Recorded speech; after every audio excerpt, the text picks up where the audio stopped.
Hi YouTube, my name is Sam, a name that rhymes with ham. I'm a first grade teacher in San Antonio, Texas, and I accidentally got famous on TikTok this summer. I jokingly told my sister that if I got to 50,000 TikTok followers, I would start a YouTube. And that happened, so here I am. I started this project just to celebrate on TikTok, but I couldn't explain binding in a minute. So this video is me explaining binding. I promise future YouTube videos will be produced horizontally, but this content was made for TikTok and just didn't work out.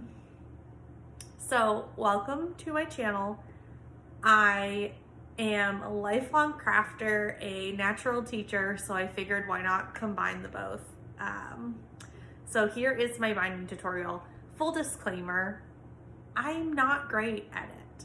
This is the process I found that I hate the least, but I still don't love binding. It's tedious, it's hard. I think it's a lot of people's least favorite part, and this is just a way to do it. There are hundreds of ways to bind a quilt, and this is just my personal way. I'm not perfect at it. I'm definitely still learning and perfecting it, but this is one way to get it done so that you can be done with your quilt. So I just want full disclosure, my corners are pretty good, but they're not perfect, and maybe someday they will be, but right now they're not. So here is my very long, very detailed how to bind a quilt tutorial. More YouTube content coming soon.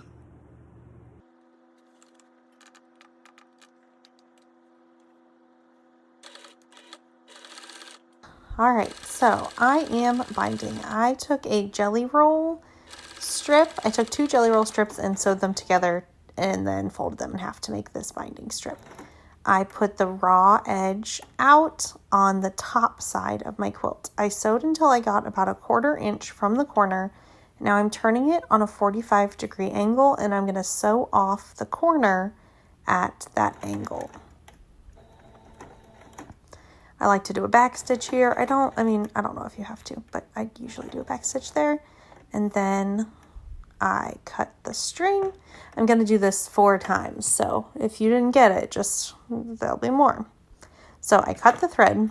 Now I'm going to take that corner and I'm going to pull it out along that 45-degree seam, just like that, but I'm going to do it better. So I'm pulling it out to at a 45-degree angle, and then I'm holding that corner there and flipping it over onto itself so that the top fold is flush with that side. I'm going to take one little binding clip. I'll put a link in the description at the farthest corner so that it doesn't get caught in the walking foot that I have on my sewing machine. Now I'm starting right from the edge, and I'm just going to sew right through. I had a little bit of trouble getting my walking foot to get on top of to start feeding the fabric, but I got it together. And then I'm going to sew that straight and zip it through. When I get to the next corner, you'll notice that my needle automatically stays down. I have that needle position button that does that. So my needle is in the downward position when I turn it at a 45-degree angle and sew off that corner again. Back stitch, turn the needle position off so it will lift up, and cut the thread again.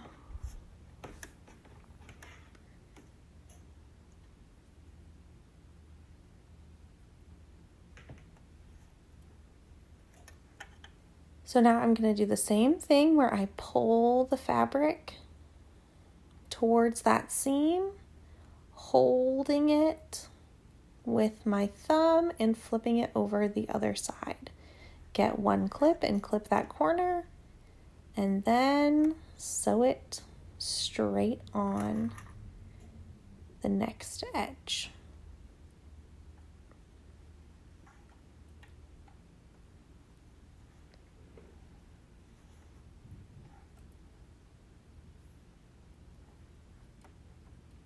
again, fighting with my walking foot to get all of the layers under it.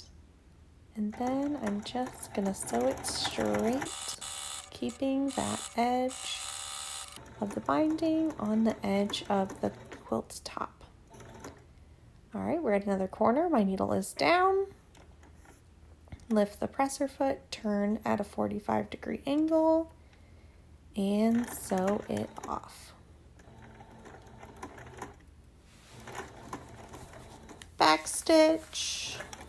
Get your needle back up, lift your presser foot, and cut your thread.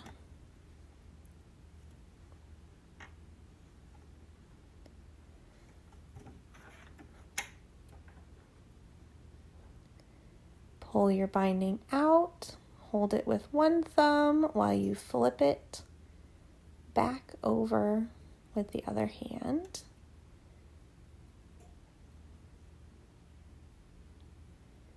And give it one little clip. I should mention I'm using a longer stitch length for this just because this isn't the primary, or it's not the only way the binding's getting attached. It's just one way, so it's kind of a basting stitch, like a temporary holding it in place stitch. I really struggled to get it under the walking foot there, and then I'm sewing it straight. I'm keeping both the binding and the quilt just lined up to the right edge of my walking foot. That's my line that I'm using. It might be a little thick, so I might not line it up quite that spot. But same thing, turn the corner and sew off at a diagonal. Little back stitch.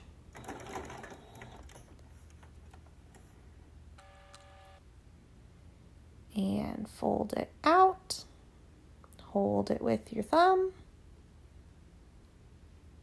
And fold it over again.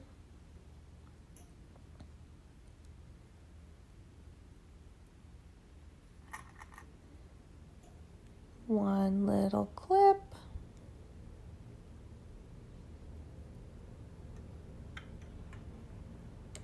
I should mention that I should definitely be backstitching at the start. I just am incapable of remembering to do that.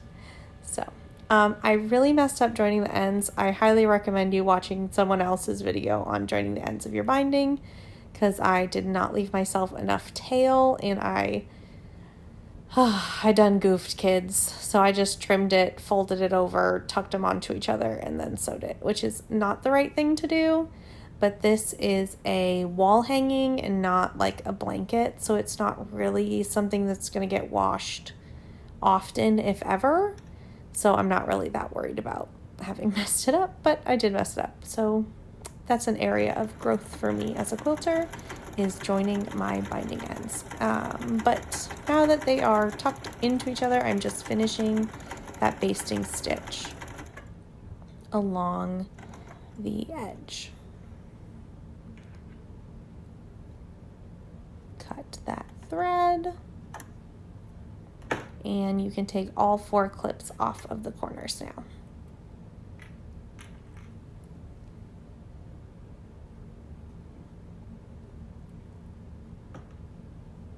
So at this point, we're going to start turning the binding over around the back and kind of pushing out the corner. The reason I do it from the front is that this is usually the nicest corner because it's the sewn one. It has that seam to guide it into a 45-degree angle, whereas the back, you're just kind of doing it yourself. So with this way, when you start from the front, you're getting that nicest corner on the front and not on the back. So everybody does binding a little differently. This is the way I have found makes me pull the least hairs out of my head. So I pushed out all of the corners so that you can kind of see from the front. And now I'm going to fold all the binding back and clip it using these little clippies. They are a lot better than pins. I would never go back to pins. All right, to fold the corners on the back, I flatten it all the way out, including, see the bottom part is flat too? And now again, I'm holding it like with one finger while I fold it with the other. I know that's very specific, but you just want to keep that right side straight while you're bringing the bottom part up. And then using clips on the corners or near the corners to get it to stay. You're going to do that all the way around, and every time you get to a corner, you're going to follow that same kind of process where one side you smooth it over and flatten it all the way out. You want to make sure you have as much slack as possible. So I have it totally flat. I'm going to hold it with one thumb while I bring it over on the other side. Clipping it did help. So holding it flat on one side and turning it over onto itself on the other. This does make a pretty bulky seam. And I will say that my sewing machine does struggle to sew through this. I am kind of starting to think about getting a proper quilting, heavy duty quilting machine, so that might solve this problem for me, but I've always made it work. So you're just going to keep doing that. On this one, because it's a wall hanging, I am adding a little sleeve. So on the left and right edge of this, I folded it over and sewed the seam so that it's not a raw edge. And then I'm putting the two raw edges just right under the binding to make a little hanging rod holder, so I could just put a dowel rod in there to hang it onto the wall. All right, we're at another corner. And this is very fiddly. I want you to know I don't get it right every time, and I don't get it right on the first time almost ever. It's very fiddly. It just is a lot of folding and refolding, clipping and reclipping till you get comfortable doing it. I still don't love binding, but I feel a little bit more comfortable doing it. So there it is. Gotta push that corner all the way through. It's a lot of layers to push on, so just be patient and know that it's fiddly, and remember that you're not entering into a county fair. If you're entering into a county fair, you're probably going to hand stitch your binding on, and it will be a little different and less annoying, but more time consuming.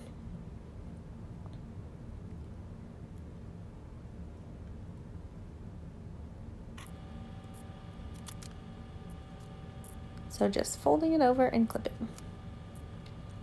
So I just got these quilting gloves in the mail and decided to use them, and then I did not like them for binding. I put on a heavy duty needle because this is so many thick layers of fabric, and I am sewing with a wavy stitch. I think it kind of hides imperfections, and it's pretty, and I quilted this with a wavy stitch, so it just really goes pretty well. When you get to the corner, you want that needle position to be down on the end. I am sewing it on until it just crosses the line. Right when it crosses the fold line, that's when I stop and turn it. I really take my time in this step, doing it one stitch at a time to make sure it's ready. And then once it's turned, you can just keep on zipping it through.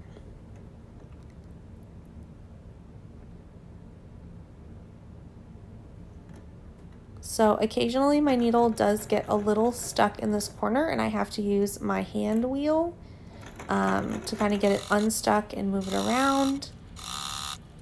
But it doesn't happen every time, and it's really only happened lately. I might need to just get a new heavy duty needle. It might just not be sharp enough. So right when your needle crosses that fold, that's when you're going to do the flip. You just have to kind of fiddle with it and make sure your fold is staying, because you have to take the clips off at some point or they get stuck under the foot. So you're just kind of going and then you leave your needle down so you can turn it at 45-degree angle. If you don't have a needle position, you can use your hand wheel to make it go down. I am using a little pin to kind of push it because it was getting a little stuck. And then I took the gloves off because I found them too fiddly to do the corners with them on. Those gloves are kind of cool. They've got little grippies. I'll definitely use them for the quilting step. I probably won't use them for binding just because it's too hard to do the finer detail stuff with them on. But you're turning that corner very carefully. And if your machine gets stuck, you can use your hand wheel or change your needle. And just keep going.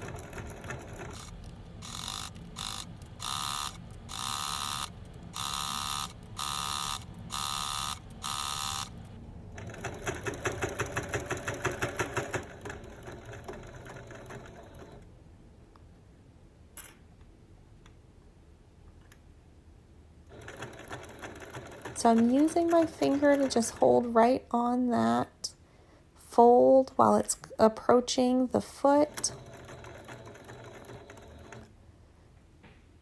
Waiting for that needle to cross the fold line. One little stitch at a time. And then turn it.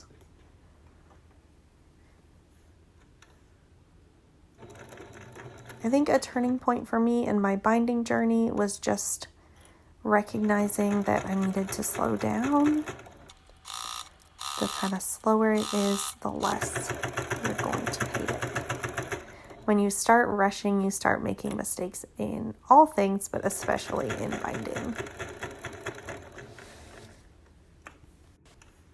So you're really just completing those same steps over and over again. I mean, 4 times because there's 4 corners on a rectangle. Just keeping that stitch down.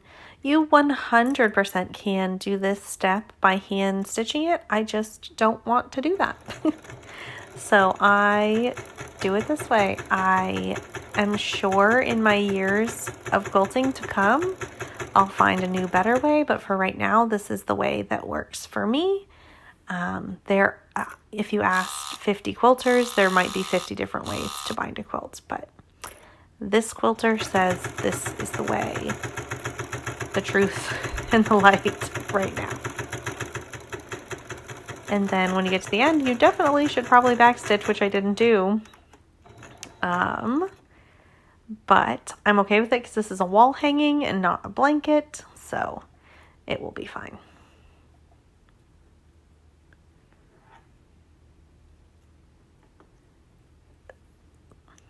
Snip your threads and you're done. You have bound your quilt. So there you have it. That's how I bound this quilt. Is it perfect? No. Am I entering it into a county fair? Also no. You can follow me on Instagram. I'm Sam Rhymes with Ham with 1 M. You can follow me on TikTok as long as it still exists. I am Sam Rhymes with Ham with 2 M's in ham. Welcome to YouTube, guys.